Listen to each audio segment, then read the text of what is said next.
કામરેજ પલસાણા વિસ્તારમાં ઇથેનોલ ટેન્કરમાં આગ લાગ્યાનો સીન સર્જાતા તંત્ર દોડતું થયું। જો કે આ કોઈ વાસ્તવિક દુર્ઘટના ન હતી, પરંતુ of site emergency mock drill દ્વારા ઔદ્યોગિક સલામતી અને સંકલનની ચકાસણી કરાઈ હતી। કામરેજ અને પલસાણા પંથકના ઔદ્યોગિક એકમોની સલામતી અને આપત્તિ વ્યવસ્થાપન કેટલું સજ્જ છે તેનો આ નજારો નવી પારડી ખાતે જોવા મળ્યો। કામરેજ વિભાગ સહકારી ખાંડ ઉદ્યોગ મંડળી લિમિટેડના ડિસ્ટિલરી વિભાગમાં જ્યારે ઇથેનોલના ટેન્કરમાં અચાનક ભીષણ આગ ફાટી નીકળી ત્યારે સમગ્ર વહીવટી તંત્ર હરકતમાં આવ્યું। આ કોઈ વાસ્તવિક દુર્ઘટના ન હતી, પરંતુ local crisis group Kamrej Palsana દ્વારા off site emergency mock drill યોજાઈ હતી, જેનો હેતુ મેજર એક્સિડન્ટ હેઝાર્ડ્સ ધરાવતા એકમોમાં આકસ્મિક સમયે પરસ્પર સંકલન સાધીને સુરક્ષા કવચને વધુ મજબૂત કરવાનો હતો।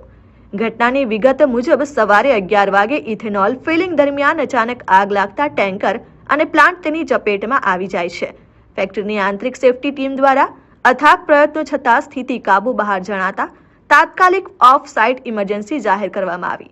આ સંદેશ મળતા જ લોકલ ક્રાઇસિસ ગ્રુપના તમામ સભ્યો સક્રિય થયા અને ટૂંકા સમયમાં ફાયર બ્રિગેડ, પોલીસ કાફલું, એમ્બ્યુલન્સ સાથેની મેડિકલ ટીમો, જીપીસીબીના અધિકારીઓ અને આરટીઓ સુરતની ટીમ ઘટના સ્થળે આવી પહોંચ્યા। સંયુક્ત ઓપરેશન અને સચોટ સંકલન દ્વારા બપોરે 11:45 કલાકે આગ પર કાબુ મેળવાયો હતો।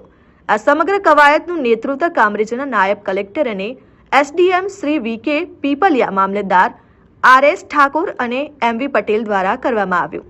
વહીવટી તંત્ર વતી પ્રાંત અધિકારીએ કહ્યું કે આવા આયોજનોથી ઔદ્યોગિક વિસ્તારોમાં કામ કરતા શ્રમિકો અને આસપાસના રહીશોમાં સુરક્ષા પ્રત્યે આત્મવિશ્વાસ વધે છે અને વાસ્તવિક આપત્તિ સમયે જાનમાલનું નુકસાન ન્યૂનતમ રાખવામાં આવે છે।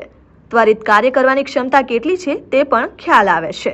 અંતમાં સુગર ફેક્ટરીના ચેરમેન અશ્વિનભાઈ પટેલે તમામ એજન્સીઓનો આભાર માની સુરક્ષા પ્રત્યેની આ સામૂહિક કટિબદ્ધતાને બિરદાવી હતી। આજ રોજ કામરેજ સુગર ખાતે માનનીય એસડીએમ સાહેબની અધ્યક્ષતામાં આપણે લોકલ ક્રાઇસિસ ગ્રુપ કામરેજ પલસાણાનું મોક ડ્રીલનું આયોજન કરેલું હતું, જેમાં મુખ્યત્વે ટેન્કર ફિલિંગ એરિયામાં ઇથાઇલ આલ્કોહોલનું ફિલિંગ થઈ રહ્યું હતું। પંપમાં માલ ફંક્શન થવાના કારણે પંપ ફેલર થયો હતો અને જેના કારણે ઇથાઇલ આલ્કોહોલ ઓવરફ્લો થઈ સ્પ્રેડ થયું હતું અને પાનખર ઋતુના કારણે, વિન્ડ ડાયરેક્શનના કારણે સમગ્ર પ્લાન્ટમાં ફાયરનું ફેલાવો થયો હતો। તેઓએ ઓફસાઇટ જાહેર કરેલ।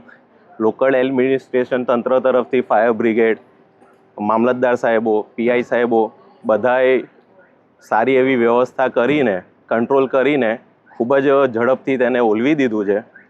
ટોટલ આ બનાવમાં 2 કેઝ્યુઆલિટીમાં હોસ્પિટલમાં લઈ ગયા છે। ત્યાંથી મેસેજ મળ્યો છે કે હવે બધું કંટ્રોલમાં છે અને તેઓને ટ્રીટમેન્ટ આપી રહ્યા છે અને 2 કેઝ્યુઆલિટી અહીંયા ગ્રાઉન્ડ લેવલ પર થઈ હતી, તેઓને પણ ફર્સ્ટ એડ ટીમ દ્વારા ટ્રીટમેન્ટ આપીને હવે ઓવરઓલ બધું કંટ્રોલમાં છે, તેમજ કોઈ મોટી કેઝ્યુઆલિટી થઈ નથી ને કોઈ અકસ્માતમાં ગુજરી ગયું નથી। વિજય યાદવ, આરએન ન્યૂઝ, કામરેજ।